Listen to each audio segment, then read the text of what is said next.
안녕하십니까. 독신 임성관입니다. 계속 형태별 자료에 대한 설명을 드리고 있는데 이번 시간에는 신문에 대해서 조금 더 자세히 설명을 해드리겠습니다. 자, 우선 신문의 정의를 살펴보면 세상에서 일어나는 새로운 사건이나 사실을 알리고 해설하는 전개 간행물이라고 정의를 내릴 수가 있겠습니다. 그리고 이어서 특성을 보자면 신문은 정기적인 간행물이라고 이야기 드렸죠. 따라서 정기성이 있고요.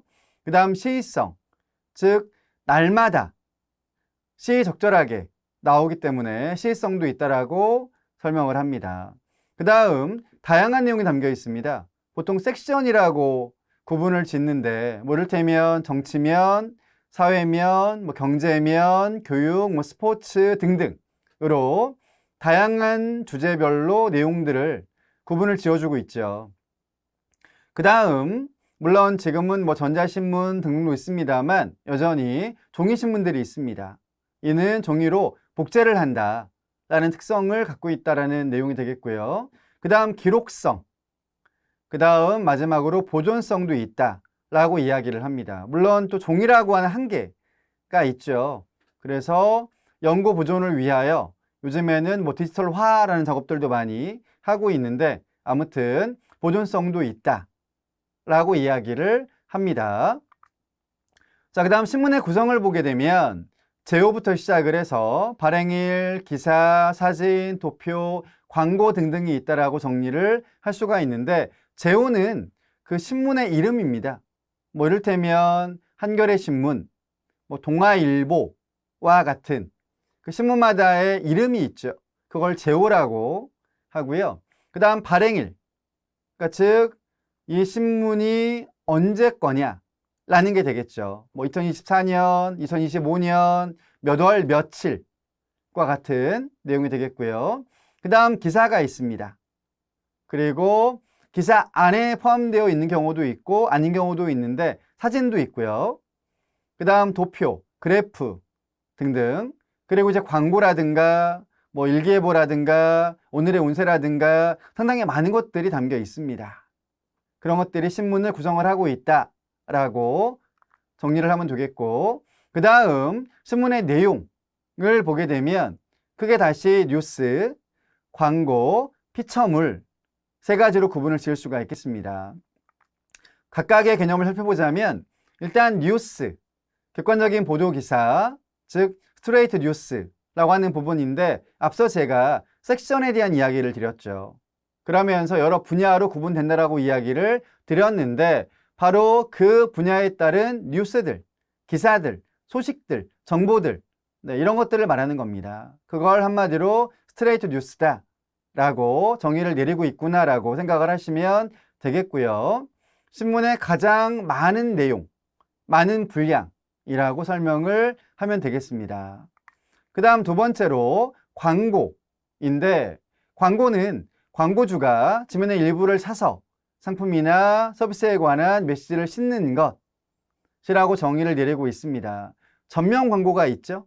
신문을 펼쳤을 때 양쪽에 다 광고가 있는 경우도 있고요. 아니면 한 면만 광고가 있는 경우도 있고요. 아니면 하단에만 있는 것도 있고 등등 다양한 크기, 다양한 내용의 광고들이 있는데 결국 광고주가 얼마나 많은 돈을 지불을 하면서 지면을 샀는가에 따른 차라고 보시면 되겠고 가장 작은 광고는 부고다 라는 그런 이야기를 하기도 합니다. 그러니까 몇 줄짜리 전혀 컬러도 없고 사진도 없고 줄 글만 몇 줄 들어가는 즉 어느 분이 돌아가셨습니다 라는 내용을 알리는 그런 광고가 가장 작은 광고이다 라고도 이야기를 합니다. 그 다음 피처물이라고 나와 있는데 피처물은 뭘 말하는 거냐면 방금 이야기 드렸던 뉴스와 광고는 제외를 합니다. 그 외의 것들, 읽을거리들이라고 정리를 하면 되겠는데 이는 뉴스와 달리 작성자의 의견이라든가 해석이 덧붙는다 라는 차이점도 언급이 되어 있습니다. 이를테면 사설, 칼럼, 스타 만평, 비평 등등 이런 것들이 포함이 되죠. 그래서 왜 신문사마다, 언론사마다 사설을 쓰는 사람들 별도로 논설위원들 계시지 않습니까?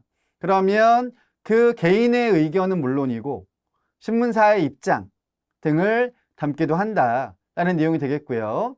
그 다음에 비뉴스 피처도 있는데 여기에는 시사성이 없는 만화라든가 서평이라든가 소설이라든가 뭐 등등 이런 것들이 포함된다라고 구분을 지으면 되겠습니다. 아무튼 뉴스와 광고를 제외한 모든 읽을 거리는 다 피처물이라고 통칭을 할 수 있다라는 내용입니다. 자, 그럼 이어서 신문 기사의 구성을 살펴볼 텐데 우선 제목이 있습니다. 표제라고도 칭하는데 기사의 얼굴, 그래서 이 기사에 대한 성패를 좌우하기도 한다라고 설명을 하는데 문제는 이 제목, 표제와 본문의 내용이 즉 실제 기사 내용이 일치가 안 되는 경우들도 있죠. 특히 인터넷 뉴스를 보게 되면 그런 경우가 많습니다.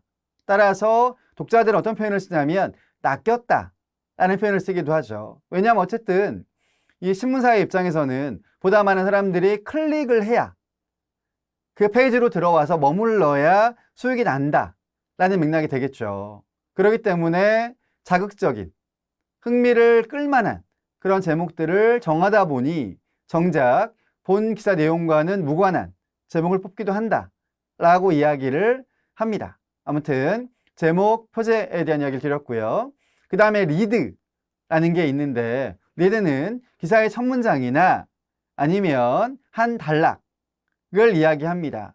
그래서 전체 기사의 내용을 압축을 하는 그런 형태를 리드라고 설명을 합니다. 그 다음 실제 기사, 전체 기사가 있겠죠. 이와 같이 신문 기사는 제목, 표제, 리드, 기사로 구분을 지을 수도 있다는 거고요. 이 안에 사진이라든가 아니면 설명을 도와주는 뭐 도표, 그래프 이런 것들이 포함되는 경우도 있습니다. 자, 그 다음 넘어가서 신문의 활용에 대한 측면인데 가정, 학교, 사회 등등에서 어떻게 이 신문을 활용할 수 있는가 라는 맥락인데 가정에서는 신문 일기를 쓸 수 있습니다.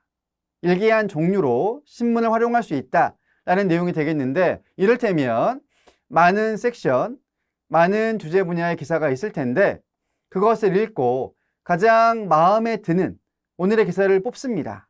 그런 류의 스크랩을 하는 거죠. 이후 스크랩한 기사를 공책에 붙입니다. 그런 다음에 본인의 감상을 쓰는 거고요. 아니면 어떤 주장이라든가 근거가 담겨 있으면 그에 찬성을 하는지 반대를 하는지 이와 같은 내용을 바탕으로 일기를 쓰는 것도 가능하다라고 설명을 드릴 수가 있겠습니다. 그 다음 학교에서는 훨씬 더 활용을 잘할 수가 있을 텐데 일단 학교에서는 다양한 교과목들을 가르치지 않습니까? 그럴 때 교과 연계 신문 읽기를 해볼 수가 있겠습니다. 물론 모든 교과에 모든 단락, 주제 이런 것들을 다 신문이 포함을 하고 있지 못할 거예요. 그래도 만약에 마침 우리가 오늘 이 단원 공부를 해야 되는데 신문에 이런 내용이 담겨 있더라. 그러면 교과서의 내용과 신문까지 함께 볼 수 있는 상황이 될 테니 학생들에게는 조금 더 유익하고 알찬 학습이 되지 않겠나라는 생각이 듭니다. 그 다음 사회에서는 신문 읽기 모임도 할 수 있지 않겠냐라는 제안입니다. 물론 점점 종이책과 마찬가지로 종이 신문을 읽는 분들이 줄어들고 있는 상황입니다. 네. 그래도 여전히 신문 읽기를 성실히 실천하는 분들이 계시기 때문에 아니면 다시 한번 기회를 만들기 위해서 저런 모임에 참여를 할 수 있는 것도 방법이지 않을까라는 생각이 듭니다. 자, 그렇다면 신문을 읽었을 때 어떤 장점이 있는가에 대한 내용이 이어져 있는데 첫 번째, 관심사를 찾을 수가 있습니다. 워낙 다양한 분야, 다양한 주제의 기사들이 실리다 보니 읽다 보면 흥미 분야가 발견될 수도 있겠습니다. 따라서 초등 고학년 청소년들 같은 경우에는 진로 탐색도 해야 되는 시기이기 때문에 신문 기사를 읽으면서 다양한 분야 직업군들 또 알 수 있지 않겠습니까? 네, 그런 맥락으로 활용하시면 좋겠고 그 다음 지식의 확장 역시 마찬가지입니다. 여러 분야의 내용들을 읽으면서 살아가는 데 필요하고 생존에 유리한 지식들을 확장을 시켜 나간다라는 맥락이 되겠고요. 그 다음에 언어 능력을 향상시킨다. 읽고, 생각하고, 말하고, 글 쓰고. 그러니까 물론 이제 이런 것들이 혼자서만 할 수 있기보다는 함께 팀을 이루어서 뭐 수업, 지도 등등을 할 때 조금 더 도움될 수 있는데 어쨌든 언어 능력을 키울 수 있다라는 맥락이고요. 실제 신문 기사에는 뭐 우리말은 물론이고 뭐 영어라든가 등등의 세계 여러 나라의 말들, 뭐 한자도 있고 숫자도 있고 등등 그렇기 때문에 그런 것들을 통해서도 언어 능력을 키울 수 있다라고 이야기를 합니다. 그 다음 나아가서 사회 이슈에 대한 인식. 지금 우리 사회가 어떤지, 뭐 정치 분야가 어떤지, 경제는 또 어떤지 이런 것들을 알 수 있는 기회가 되겠고, 그 다음 나아가서 비판적인 사고력, 분석이라든가 비판 능력이라든가 이런 것들도 향상을 시킬 수가 있겠습니다. 그 다음 나아가서 매일 반복적으로 읽다 보면 이렇게 습관도 형성이 될 수 있다라고 장점을 이야기를 합니다. 자, 그렇다면 신문 어떻게 읽어야 되는가? 자세에 대한 내용이 이어지는데 우선 비판적으로 읽어야 되겠습니다. 왜냐하면 사실 신문에 실려있는 기사가 다 사실일까? 라고 묻는다면 그렇지 않다 라고 답을 해야 됩니다. 물론 그럼 다 거짓말인가? 이렇게 이제 물었을 때도 마찬가지로 그렇지 않다 라고 얘기를 해야 됩니다. 그럼 무슨 말이냐? 말 장난을 하는 것이냐? 라고 생각할 수도 있습니다만 그게 아니라 어쨌든 내가 직접 보고 들은 것들도 누군가에게 전달을 하게 되면 왜곡이 되지 않습니까? 그렇기 때문에 혹시 이 기사 내용에서 어느 부분은 확인이 되었고 또 어느 부분은 추측인지 등등에 대한 것들을 나름대로 따져보면서 읽어야 된다라는 이야기입니다. 그거를 한마디로 비판적으로 읽자라는 말로 정리를 한 거고요. 그 다음에 비교와 대조, 즉 공통점, 차이점. 근데 이 작업을 하려면 적어도 같은 날에 나온 신문 2편 이상을 놓고 살펴봐야 되겠습니다. 그러면서 분명히 같은 상황을 다룬 기사인데 A 신문사는 어떻게, 또 B는 뭐라고 했는지 이런 것들을 비교와 대조를 하면서 시사점을 찾아보는 작업들을 하는 것이 도움이 된다라고 이야기를 할 수도 있겠고요. 그 다음에 기사, 사진, 그래프 등등 여러 가지 것들이 있으니 함께 활용을 하게 되면 저런 것들도 어떻게 봐야 되는지에 대한 능력이 길러지겠죠. 따라서 저런 부분들도 허투루 넘기지 말고 꼼꼼하게 살펴봐라 라는 이야기를 하고 있는 겁니다. 마지막으로 비카인즈, 아마 많은 분들이 아실 테고 이미 활용도 하실 거라고 생각이 드는데 혹시 모르는 분들이 계시면 포털 사이트에 비카인즈라고 한번 검색을 해보셔요. 그러면 사이트 주소가 나올 거거든요. 들어가시면 거기가 이제 어떤 곳이냐면 한국언론진흥재단에서 만든 빅데이터 분석 서비스를 제공하는 곳인데 무려 104개 언론사의 뉴스 검색, 분석 결과 제공해주고 있다라고 합니다. 무료이기 때문에 여기 들어가셔서 특히 주제별 수업을 하실 때 그 주제어를 넣는다면 관련 기사를 찾을 수가 있고 그러면은 그것을 뭐 출력을 하거나 등등 그래서 바로 활용하면 되니까 얼마나 유용합니까? 그러니 혹시 모르시는 분들 비카인즈 들어가셔서 신문 검색과 함께 좋은 수업 도구로 활용을 해보시면 좋겠습니다. 자, 이번 시간은 여기까지입니다. 구독, 좋아요, 알림 계속 다른 분들에게도 널리 알려주시면 감사하겠습니다. 마치겠습니다.